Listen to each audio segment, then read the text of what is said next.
Tantor Audio, a division of Recorded Books, presents The Vengeance by Ryk Brown. Narrated by Jeffrey Kafer. Chapter 1. Two battle platforms, each 20 kilometers in diameter and half as tall, sped through interstellar space at more than 150,000 kilometers per hour. There were no propulsion systems burning and no attitude thrusters firing. They just cruised silently through the inky blackness, the only signs of life being the faint glow from the open ends of their hangar bay arms and their blinking navigation lights. With the conglomeration of tall structures clustered around their central vertical spires, they were literal cities in space, sitting atop 6 outstretched, flattened arms that carried them from system to system and provided refuge for ships that came to visit. A single blue-white flash of light appeared in the distance, followed seconds later by 3 more flashes in rapid succession. Eventually, 4 dots that could easily be mistaken for stars became visible to the naked eye, their ships changing as they grew in size. Within minutes it became certain that they were ships. 3 of them were light gray in color, and the other was black with blue and gold trim. It was the Free Fleet, and they had finally reached their new home. As the 4 ships neared, they began to decelerate, eventually reaching the nearer of the 2 battle platforms. One by one, the 3 gray ships maneuvered into the open end of one of the platform's hangar bay arms, disappearing into the long bay. Meanwhile, the black ship moved into position alongside the structure, choosing instead to dock outside. Cameron sat quietly in her command chair on the bridge, staring out the forward window screens as her trainee helmsman guided the Celestia down the center of the massive tunnel leading to the main dock at the proximal end of the Deal's No. 1 hangar bay arm. Sitting at the op station to the left of the helmsman was Lorelei, the Celestia's assigned helmsman. From her station, she monitored the ship's progress through the tunnel, as well as any commands the trainee was using to pilot the ship to its new home port. The tunnel outside began to widen. "Entering main port bay," Lorelei announced. "Mr. Cameron called. "Main level, port side, position 1, if you please." "Main level, port side, position 1, aye," Sen replied confidently as his fingers danced across his console. Cameron noticed the deftness of Sen's inputs. The endless hours he had spent in the helm simulator during the last few weeks had really paid off. The young man knew the Celestia's helm well enough to input commands blindfolded, and his understanding of the Expedition-class ship's flight characteristics and procedures was rock solid. Although he was still a long way from being a seasoned helmsman, she felt confident that he was ready to earn that title. The ship began veering to the left, the main dock level outside sliding slowly to the right as it grew closer. In less than a minute, the Celestia was coasting parallel to the dock, about 50 meters away. "Beginning final deceleration sequence," Sen announced as he entered in a new set of commands. The far wall at the proximal end of the hangar bay arm had been approaching at a rapid pace, but as the 500 meters long starship decelerated, that rate began to decrease. The Celestia coasted alongside the main docking level along the bay's port side, with the Navarro and the Scott following close behind. All 3 ships slowed in unison, the 2 following ships matching the deceleration rate of the leader. "All stop," Cameron instructed. "All stop, aye," Sen acknowledged. The proximal wall of the bay stopped coming toward them. "Initiate docking sequence," Cameron added. "Initiating docking sequence," Sen replied. The view forward began to slide to the right again as the Celestia fired her translation thrusters along her starboard side, pushing the ship to the left. 120 meters, Lorelei reported as they drifted left. 100 meters per minute closure. Cameron said nothing. Their closure rate was a bit fast, but still well within procedural guidelines for docking. The Celestia's portside translation thrusters fired for several seconds, slowing her closure rate toward the main dock running along the hangar bay's side. They fired again, but used several shorter bursts as the ship neared the dock. Eventually, the ship came to a stop 5 meters away from the dock's edge. Mooring arms deployed from the Celestia's port side, their grappling claws opening as they extended toward the dock. They grabbed onto the mooring points built into the dock side, clamping down and taking a firm hold. The mooring arms then began to retract, pulling the Celestia slowly toward the dock's edge until it was only a meter away. "All mooring clamps are locked and we are in position 1 meter from the dock," Lorelei announced. "Docking sequence complete," Sen added proudly. "Very well," Cameron replied. "Comms tell the dock master he's free to connect all umbilicals." "Yes, sir," her comms officer replied. "Shipwide," Cameron added. "Attention all hands, our journey is complete. We are now securely docked inside the Deol. I want to thank you all for your hard work and professionalism. Most of you had little to no training when you volunteered for this mission, but you stepped up to the task, learned your responsibilities, and executed them. While I will be sad to see you depart, you shall depart with the pride that comes from a job well done, and with the knowledge that the Free Fleet will always remember the sacrifices you have made. I salute you all for your service. That is all." She looked to Sen. "Mister, I believe your training is complete. Pack your bags and report back to Captain Scott on the Aurora." Sen grinned. "Yes, sir, and thank you." Talisha walked along the nose of the shuttle that was about to become her home, running her hand along its surface. "Brand spanking new," Josh said from the other side of the shuttle. Talisha came around the front of the shuttle's nose, spotting Josh and Ollet on the other side. "She doesn't look new," Talisha stated. "They aged her a bit," Josh replied, "so you won't stand out when traveling incognito." "It really doesn't look any different from any other Navarro-class shuttle from the outside," Ollet commented as he admired the new shuttle. "You can't even see the topside Dragon Bay door seams. They just look like panel seams, like on the rest of the hull." "You can see the seams on mine," Josh added, "but not on this one. Must be something about the way they were assembled." "They laid out the hull panels differently," Talisha explained, "so that there were similar seams running the length, just like those on the bay doors. The ones on yours and Nico's are offset from row to row." "I hadn't noticed," Josh admitted. "I'll bet she's spotless on the inside," Ollet said. "She is," Talisha replied, smiling. "Every centimeter of her from stem to stern. She's even got that new ship's smell," she joked. "You've already been inside?" Josh asked. "Yup, I'm all moved in and ready to go," Talisha replied. "Did they already give you a mission?" Ollet wondered. "No, I just thought I'd take her out for a spin. Maybe visit a few worlds out on the far edge of the frontier." "You might want to take a few AICC nodes with you to hand out along the way," Josh suggested. "Not every world has them, especially out in the frontier. Most of those worlds have less than 1,000 people on them." "Good idea," Talisha agreed. "You know, that's not a bad idea," Ollet decided. "What are you surprised for?" Josh wondered. "Not the AICC nodes," Ollet corrected. "Although that is a good idea. I'm talking about going out and visiting different worlds. Seems like a good way to get a feel for things out there." "Are you insane?" Josh wondered. "Do you know how many worlds are out there? It would take years to visit all of them." "Maybe if we visited different worlds," Talisha suggested. "Maybe we each take a different sector." "Great idea," Ollet agreed. "We could write a report on each world after visiting it so that all our AIs would have access to the data in order to better advise us." "Are you kidding?" Josh complained. "It's a terrible idea. I'd have to write reports." "You could always just dictate them," Ollet suggested. "You're both idiots," Talisha chided. "We're chipped, remember? Our AIs will see and hear everything we do.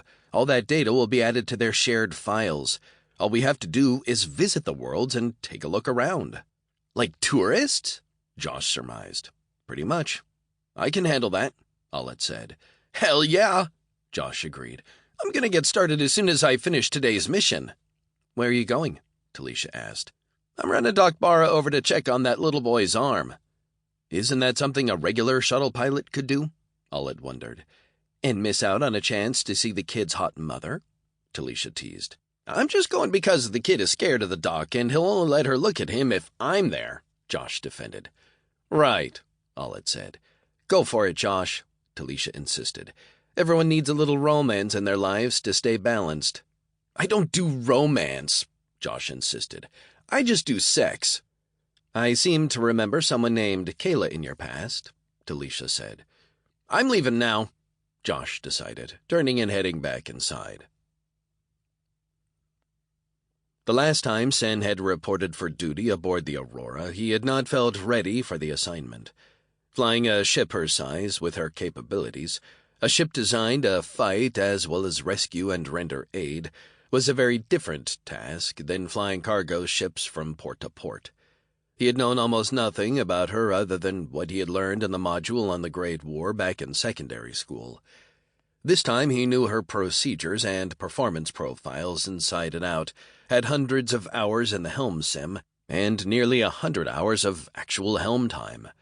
Captain Taylor even had him perform maneuvers during recharge layovers, piloting the Celestia around the convoy, and even breaking orbit from a few planets along the way. Although he still had a lot to learn, at least now he didn't feel like a fish out of water. Sen entered the Aurora's bridge, searching for Captain Scott, but not spotting him. "Can I help you?" Seema asked from the comm station. "I'm Sen. I was looking for Captain Scott," Sen replied. "I'm supposed to report to him for duty." "Yes, I remember you, Mr. Welcome back." "Thank you. Do you know where I can find him?" Seema pointed to the ready room door to Sen's left. "Thank you." He went over to the door to the ready room, but when he reached for the buzzer button, the door slid open. "Come on in, Mr. Nathan called from inside. "How'd you know I—" Sen began to ask as he entered. "I'm the captain. I know everything." Sen looked confused. Nathan pointed to the large view screen on the ready room's forward bulkhead just above the couch. On it was a view of the bridge, looking from the front of the bridge aft toward the entrance.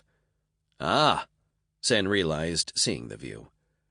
"Plus, Captain Taylor called and told me you were on your way." "Of course." Sen dropped his bag and came to attention. "Helmsman Sen reporting for duty, sir." "The Free Fleet isn't the military, Sen. We like to keep things more informal." "It didn't seem that way on the Celestia," Sen stated, relaxing a bit. "Captain Taylor runs a tighter ship than I do," Nathan explained, gesturing for Sen to sit down across the desk from him. "She commanded the original Aurora under the Earth Defense Force for many years, so she's kind of set in her ways." "But you commanded her as well," Sen pointed out as he sat. "Yes, but it was different for me. I wasn't under anyone's command for the most part. I expect it will take some time for her to develop a more casual command style." "She wasn't that formal, to be honest, only when it mattered, I think." "So how was your training?" "Very good. I spent a lot of time in the helm sim and lots of time memorizing flight procedures. Got to perform a ton of jumps and even managed to get in some stick time during recharge layovers." "Yeah, I read your training logs. Cam was pretty thorough." "She was," Sen agreed, "but in a good way." "What about Lorelei?" Nathan asked. "She was helpful as well." "So have you given more thought to flying for the Free Fleet?" Nathan wondered. "I have, although I'm not sure in what capacity." "What capacity are you interested in?" "Well, the Expedition class is a fine ship, but so far she's the only class I've flown." "When are you going to train in the Navarro-class shuttle?" "What about the Dragons?" Sen wondered. "It was my understanding that pilots assigned to Expedition-class ships were required to be competent in all three." "That was true," Nathan admitted. "But now we're going in a different direction. Once we get all our Rangers into service, we're going to begin converting the Dragons we carry as combat drones. We'll still have a few cockpit modules on board so that we can quickly change them into piloted variants, but I don't see us using them much." "Will I still get to train in one?" Sen asked. "I don't see why not." Nathan looked at him a moment. "Are you interested in becoming a Ranger?" "I might be," Sen replied. "I'm not sure what kind of additional training is involved, but the idea is intriguing." "We haven't completely figured out the training as of yet, but it does involve a lot of physical training, like hand-to-hand combat, bladed weapons, firearms, that kind of thing. But it also involves a lot of mental training, learning to see things and analyze situations more quickly than others. All of our Dragon pilots seemed to naturally take to that part of the training, probably because mental quickness is already something they've cultivated during training and combat. Every one of them has had well over 1,000 hours before they even started flying dragons. So you have a ways to go yet. I understand that, sir, Sen replied. And I'm not trying to skip ahead. I'm more than willing to go through all the training you can throw at me, no matter how long it takes. I just want to be the best damned pilot I can be, and then maybe I might consider becoming a ranger. Well, as long as you're willing to learn, we can't ask for more, Nathan said. Welcome back to the Aurora, Mr. Now report to your sister. I'm sure she'd love to see you. Yes, sir, Sen replied, rising to depart. And always wear your comm set, Nathan added. You never know when we're going to be called into action. Aye, sir. Nathan smiled, watching Sen depart. He remembered being that young and eager. He remembered the first time he had reported for duty to the original Aurora's captain. William Roberts had been Nathan's first commanding officer after graduation from the academy, and even though he had only served under him for 2 weeks, Captain Roberts had made an indelible impression upon him. "Josh!" Tage yelled, charging out the front door to greet him as Josh and Dr. Barra approached their modest little home. "I was hoping you'd come back." "Well, I had to," Josh insisted. "Someone had to protect Dr. Barra from all you crazy Agronians." "We're not crazy," Tage replied, punching Josh in the thigh. "You're crazy." "Well, that's true," Josh admitted. "Hi, Tage," Casey greeted. "Hi, Dr. Barra." "How's that arm doing?" "It's all healed up," Tage replied, holding his arm up and moving it around. "Like it never happened." "Well, that's great. Do you mind if I give it a quick scan just to make sure everything healed properly? I promise you won't feel a thing." "Sure," Tage replied confidently. "I'm not scared." "I can see that," Casey replied as she pulled out her portable med scanner. "Is your mom around?" Josh asked. "She's out back," Tage replied. "Mom, Josh is here." "Man, you can really yell," Josh said. "I'll say," Casey agreed as she scanned Tage's arm. "You're right, Tage. You healed up like it never happened. Your arm is as good as new." Kariana came from around the corner of the tiny home, wiping the dirt from her hands as she approached. "Hello again," she greeted. "Hi," Josh replied. "How's the new homestead?" "It's great. I really appreciate all the trouble your people went to for us. I spent everything we had to buy this quick erect package. I was sure it was destroyed when we were attacked." "I'm sorry I couldn't hang around and help you get the thing up and running. Ranger responsibilities and all that." "Of course. Don't worry, it was really easy to erect. I just followed the instructions." "Well, it looks like you did a good job. Seems kind of small, though." "It's big enough for the two of us," she replied. "And it's easy to keep clean, which is important on this planet, especially with him," she added, pointing to Tage. "You want to see it?" Tage suggested. "My room is really great." Josh looked at Casey. "Do we have time?" "Sure," Casey replied. "Why not?" Tage grabbed Josh's hand, pulling him toward the front door. "Come on, Josh!" Kariana watched as her son led Josh inside. "Sorry about this," she told Casey. "He's kind of hard to control sometimes." "I completely understand," Casey assured her. "I have a son just a few years older than Tage, and he's a handful as well." "I should probably go inside and protect Josh," Kariana said. "You're welcome to come in if you'd like." "I'd like that," Casey replied, following Kariana toward the door. Nathan entered the conference room on the Deal's command deck. Already seated were the Free Fleet captains, the platform commanders, Abby, Laza, and Eliza, who sat at the head of the table. "Sorry I'm late," Nathan apologized, taking a seat at the opposite end of the table from Deliza. "I forgot how long it takes to get around this place." "That's one of the things we plan on changing," Deliza replied. "It is good to see everyone in the same room for a change and not on view screens or through holopresence. I trust your journey was not too eventful." "We had a host of little problems to deal with along the way," Cameron admitted. "Some of them not so little," Aiden interjected. "Luckily, we were able to handle them, although I suspect that Dominic and his team are due for a vacation." "Engineers don't like vacations," Deliza insisted. "They're happiest when they're fixing or building things. I know I am." I can attest to that, Tug commented with a smile. So what did you wish to speak to us about? Nathan wondered. Well, I have an idea, and I'm not sure you're going to like it, Deliza admitted.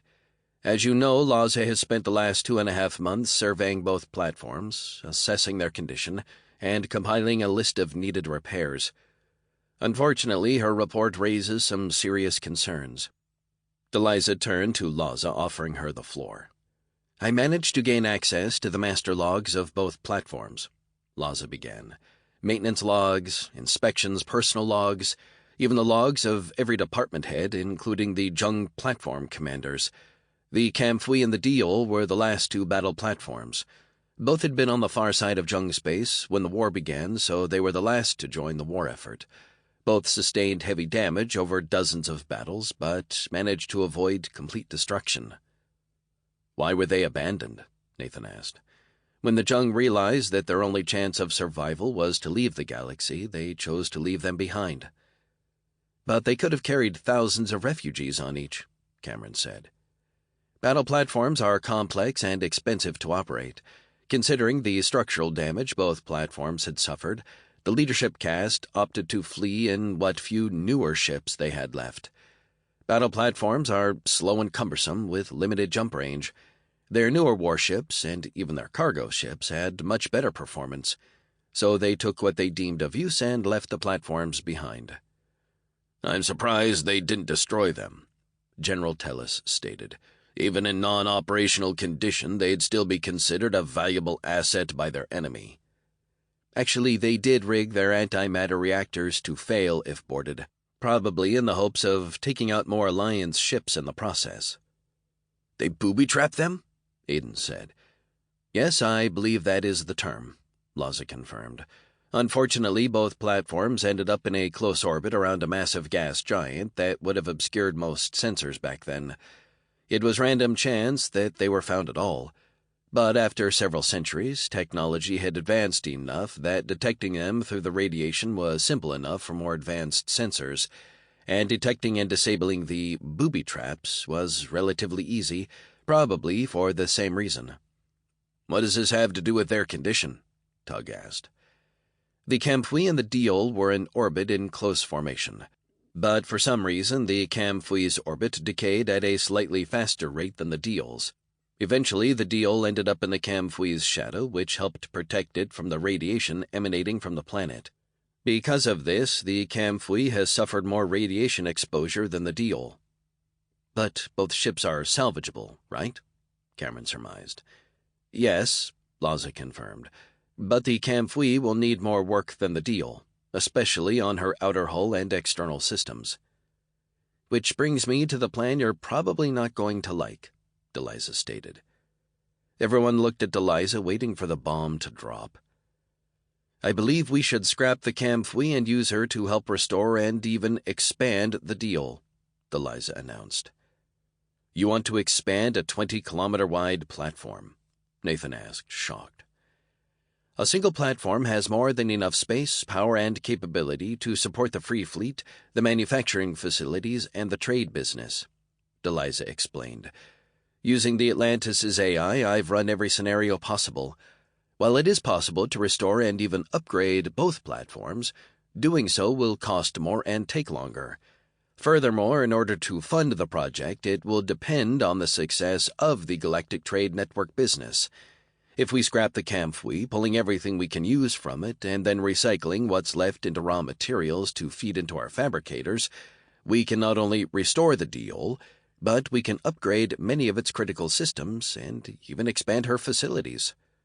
How would you expand them? General Tellis wondered. By building dedicated structures on her underside, structures designed specifically to support the Free Fleet. Deliza picked up a remote and activated a hollow projector built into the ceiling over the middle of the table. A semi-transparent, three-dimensional line drawing of a battle platform appeared, hovering over the table before them. We build a series of levels, starting with an expedition-class support ring. 4 pods attached to an octagonal center section, which is attached to the platform's ventral center spire. This spire was designed to accommodate expansion, Laza added. although to my knowledge no platform was actually expanded in this way. Each pod, Deliza continued, is a complete service bay, designed to not only service an expedition-class ship, but to build one from the ground up, so to speak. There's more than enough room in the existing hangar bays, Jacon noted. True, but perhaps not in the future when the trade business is in full swing. And it takes a long time to safely transit the length of those bays, Nathan pointed out. That's why we started docking outside, so that we can get underway more quickly when called. Precisely, Deliza agreed. Couldn't we just build dedicated expedition-class docks at the distal ends of the hangar bay arms? Samel suggested. We thought about that, Deliza admitted. But building new service bays to be mounted outside the platform is actually faster and cheaper. Even better, we can use compartments from the Kampfwi to build them. How would that work? Aiden asked. The platforms were built in the same fashion, Laza explained. Subsections were constructed in an orbital shipyard, then attached to the platform. Upon completion of a subsection, that subsection was then encased within its own pressure shell. Once the entire section was completed, for example, a hangar bay arm, that section was then encased in an even larger pressure shell and then in an outer hull.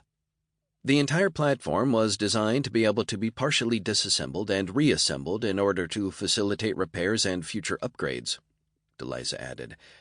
Even the individual hull panels can be removed. We can dismantle the Kampfwi piece by piece and either use or recycle the pieces, all without cutting or welding. It's all bolted together. Must be a lot of bolts, Aiden commented. Why an octagon? Tug wondered. It matches the structure above, and it provides us with room for 8 expedition bays. 8? Nathan asked.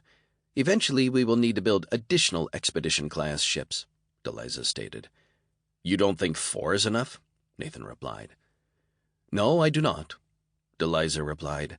I don't think 8 is enough either. Once the super jump drive technology becomes widespread, we're no longer going to be limited to just this galaxy. In no time, people will be settling other galaxies. Aren't you getting a little ahead of things? Nathan criticized. No, she is not, General Tellis stated.